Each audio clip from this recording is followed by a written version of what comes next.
പോകുന്നത് isle of whites എന്ന് പറയുന്ന ഒരു സ്ഥലത്താണ്. ഇവിടുന്ന് നമുക്ക് ഫെറി കയറിയാണ് അവിടേക്ക് പോകേണ്ടത്.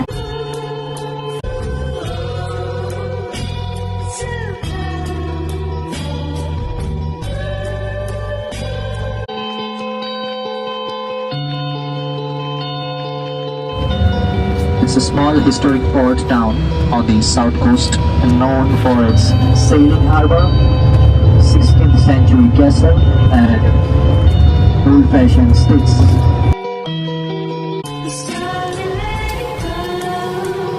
ഈ താഴെ കാണുന്നത് ഒരു ഗോൾഫ് പാർക്കാണ്. ഗോൾഫ് അറിയാവുന്നവർക്ക് തന്നെ പോയി കളിക്കാം.